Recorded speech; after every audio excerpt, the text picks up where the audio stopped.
प्यारे बच्चों, आज मैं आप लोगों को कक्षा 11 के हिंदी काव्यांजलि का पहला अध्याय जो कबीरदास जी द्वारा रचित है, उस पहले अध्याय के पदावली का तीसरा पद पढ़ाने जा रहा हूं। इसके पहले के पद को पिछले वीडियो में पढ़ाया जा चुका है। अब उसी क्रम को जारी रखते हुए तीसरा पद पदावली का इस बोर्ड पर लिखा गया है, जिसका अर्थ, व्याख्या और काव्य सौंदर्य हम आपको बताने जा रहे हैं, जिसको ध्यान से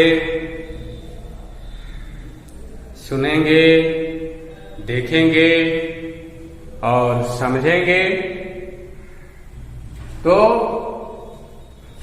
देखिए हम पढ़ाना आरंभ कर रहे हैं।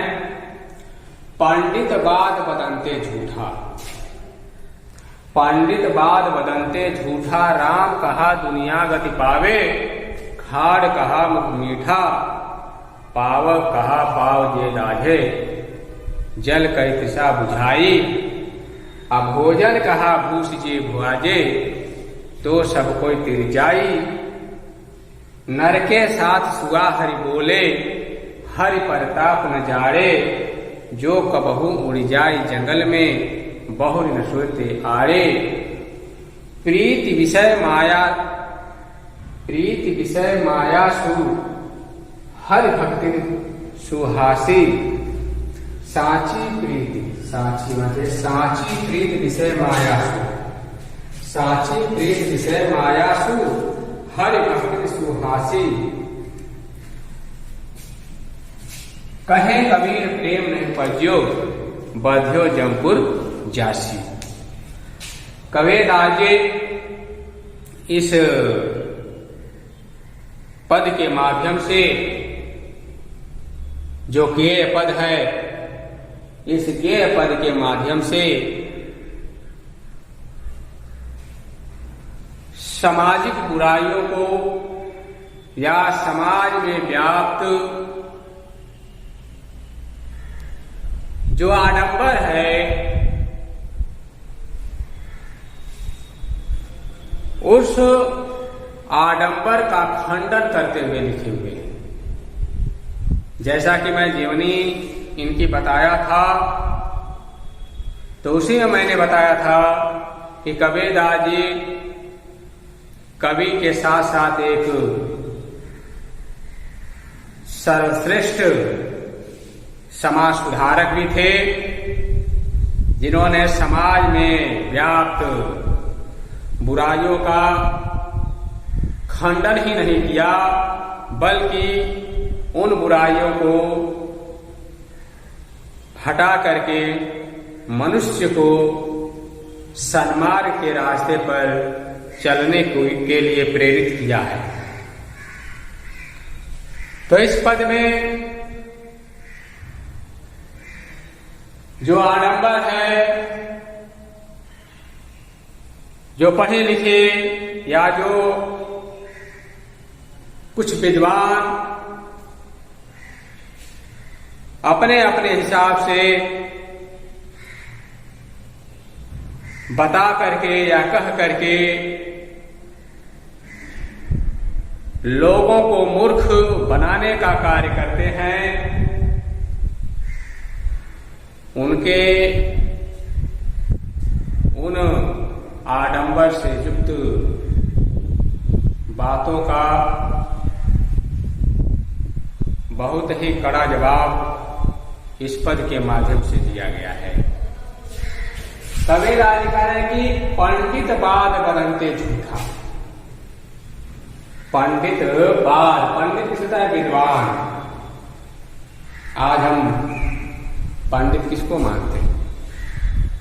समाज में पंडित उसे मानते हैं जो जात से ब्राह्मण है। जात से ब्राह्मण है उसको हम पंडित की उपाधि दे देते हैं, पंडित जी कहना शुरू कर देते हैं। लेकिन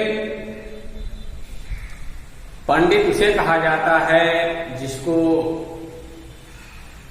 वाकई में सच्चा ज्ञान हो, जो भले और बुरे की पहचान रख रहा हो, जो समाज को सही दिशा पर ले चलने के लिए प्रेरित करने का कार्य कर रहा हो, वह है विद्वान पंडित कहलाता है। लेकिन आज हम समाज में उसको ही पंडित समझ लेते हैं जो जात से पांडे जी हैं या जात से ब्राह्मण है। भले ही वह श्लोक शुद्ध नहीं उच्चारण कर पा रहा है, श्लोक का भाव नहीं समझ पा रहा, न समझा पा रहा है, लेकिन हम उसको श्रेष्ठ मान करके जो हमको पाठ पढ़ा देता है, जो बात हमारे लिए बता देता है, उसी के बताए हुए रास्ते पर हम चलना शुरू कर देते हैं। और पता चलता है कि हम तो अपने तरफ से सही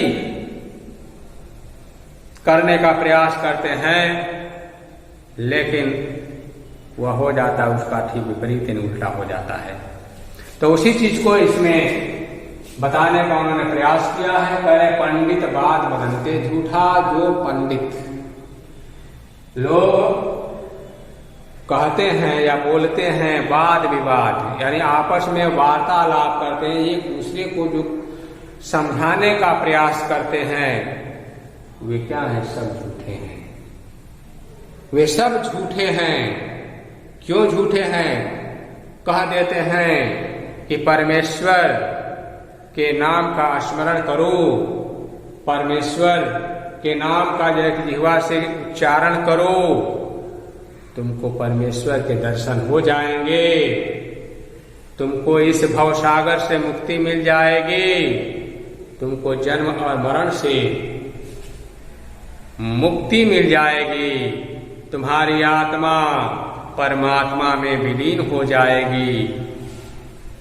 ये सारी चीजें ये विद्वान या पंडित या आज का जो ब्राह्मण वर्ग है वो कह रहा है, तो कबीरदास जी कह रहे हैं कि ये सब क्या हैं? झूठे हैं।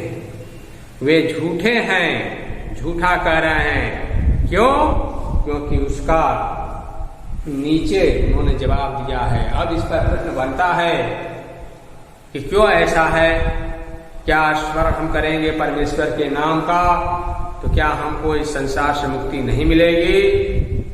तो उसका भी जवाब उन्होंने इस पद के माध्यम से दिया है। करे कि राम कहा दुनिया गति पावे, खाड़ कहा मुख मीठा।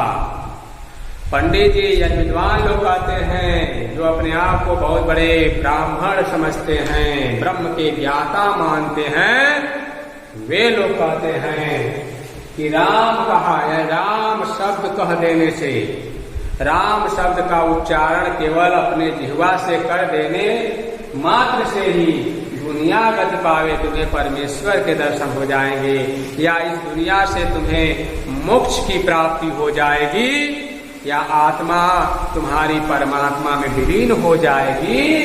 तब तो खाड़ कहा मुख मीठा, खाड़ कहा मुख मीठा।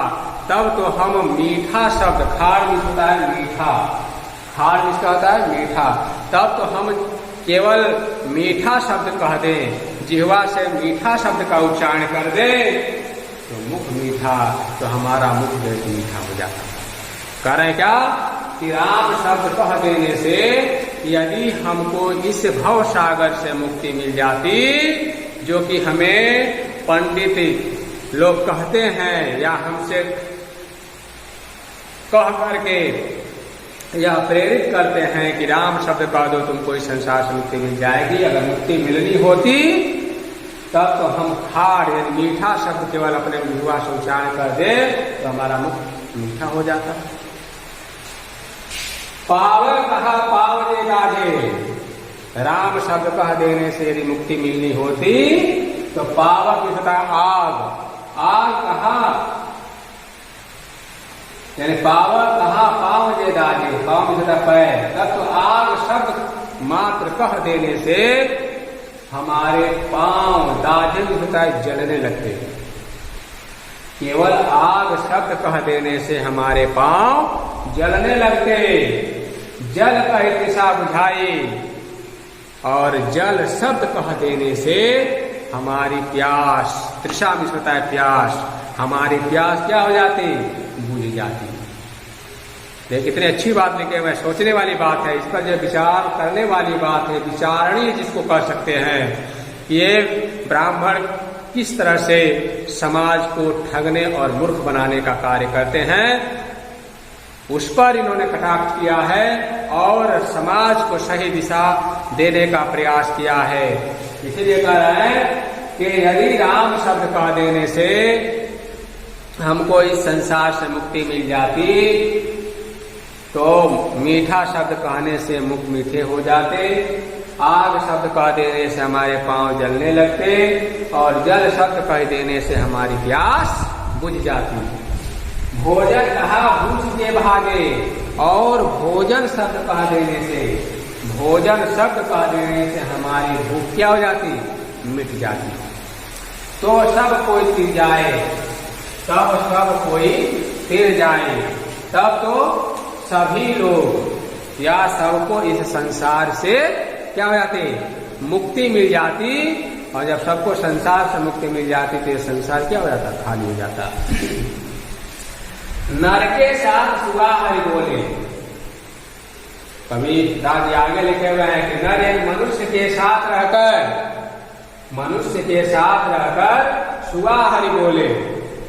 तोता हरि बोलना शुरू कर देता है, यानी हरि शब्द बोलने लगता है या राम शब्द का उच्चारण करने लगता है, लेकिन हरि प्रताप न जाने, लेकिन परमेश्वर के प्रताप के बारे में, परमेश्वर के स्वभाव के बारे में, परमेश्वर कैसे हैं इसके बारे में वह नहीं जानता। कारण क्या कि मनुष्य के साथ रहकर तोता भी, तोते को राम शब्द रटा दिया जाता है, वह भी राम राम कहता है, लेकिन उस राम के प्रताप के बारे में, राम के नाम की वास्तविकता के बारे में, राम के स्वभाव के बारे में वह नहीं जानता। फिर क्या है, जो कबहू उड़ जाए जंगल में, बहुत न सुनते आए। संजोग से कभी उड़ जाए जंगल में, वह अपने पिंजरे से निकल करके उड़ करके जंगल में चला जाता है, तो बहुरी न सुनते यारे, तो बहुरी में होता है दोबारा, सुरते में होता है याद आती है, तब दोबारा उसको परमेश्वर के नाम की याद नहीं आती, अर्थात वह परमेश्वर के नाम को भूल जाता है। प्रीति विषय मायासु, साची प्रीति विषय मायासु, साची यहां होना चाहिए साची, साची प्रीति विषय मायासु हरि भक्ति सुहासी। साची प्रीति, जो लोग इस विष के समान दिखाई देने वाले, इस जहरीले विष में जहरीले मायावी संसार से सच्चा प्रेम करते हैं, जो लोग इस मायावी संसार से या जहर के समान मायावी संसार से प्रेम करते हैं, वे लोग हरि भक्ति सुहासी, परमेश्वर के भक्तों की हंसी उड़ाते हैं। यानी जब कोई परमेश्वर का नाम लेता है, परमेश्वर की भक्ति करता है, अपने मन को परमेश्वर में रमाने का प्रयास करता है, तो उसकी कौन लोग हंसी उड़ाते हैं, जो विष से जैसी या विष के समान मायावी दुनिया से सच्चा प्रेम करता है, वे लोग परमेश्वर के भक्त की हंसी उड़ाते हैं, कहे कबीर प्रेम नहीं पजियो बाधियो जमपुर जासी। कबीरदास जी अंतिम पंक्ति में लिखे हुए हैं कि जिनके अंदर प्रेम नहीं उपजियो, जिनके अंदर परमेश्वर के प्रति प्रेम उत्पन्न नहीं होता है। जब परमेश्वर के प्रति प्रेम उत्पन्न होगा तभी वह परमेश्वर में अपना मन रमाएगा। जब तक जिसके अंदर प्रेम परमेश्वर के प्रति उपजता नहीं है, उत्पन्न नहीं होता है, बाधियो जमपुर जासी, वह मनुष्य स्वर्ग लोक जाने से वंचित रह जाता। अर्थात उसकी आत्मा इस संसार से मोक्ष की प्राप्ति करने में या मोक्ष की प्राप्त करने में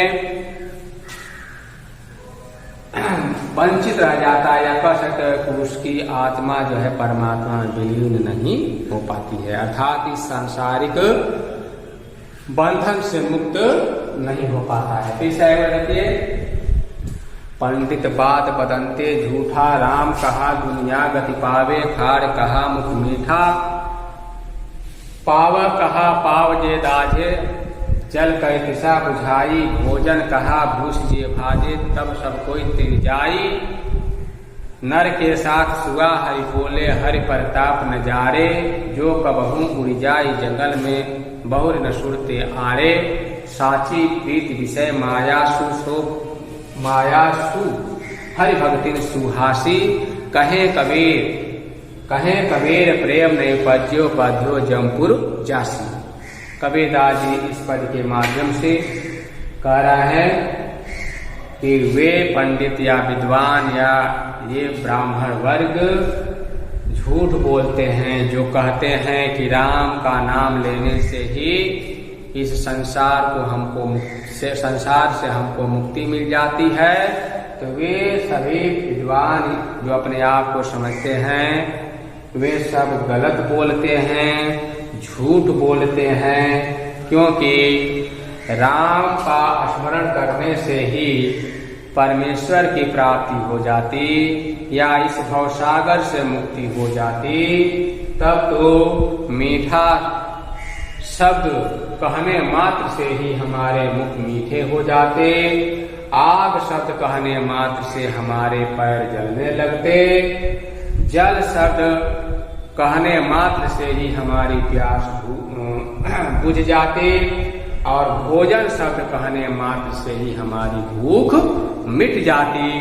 तब तो इस संसार से सबको तरनतारा मिल जाता या सबको इस संसार से मुक्ति मिल जाती।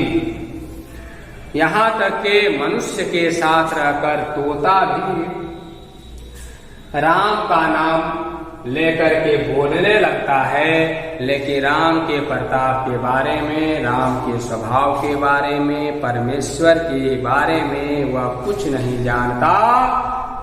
जब कभी वह अपने पिंजरे से निकल करके उड़ करके वह जंगल में चला जाता है तो फिर दोबारा उसके जीवा पर राम के नाम का स्मरण नहीं आता या राम के नाम को सदा के लिए भूल जाता है।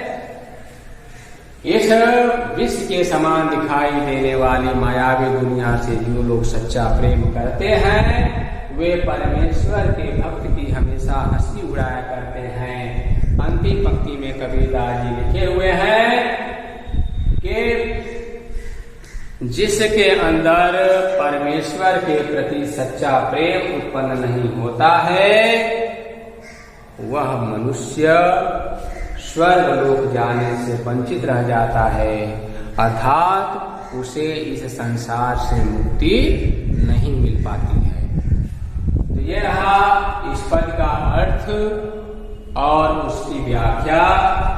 काव्य सौंदर्य की बात कहें तो काव्य सौंदर्य भी देख लें। काव्य सौंदर्य में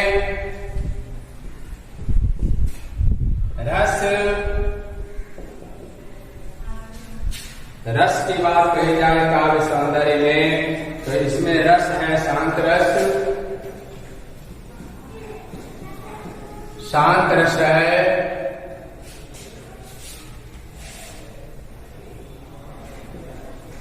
शांत रस। छंद की बात कही जाए तो इसमें छंद है गेय पद जो गाने योग्य है। अलंकार की बात कही जाए तो इसमें है दृष्टांत अलंकार।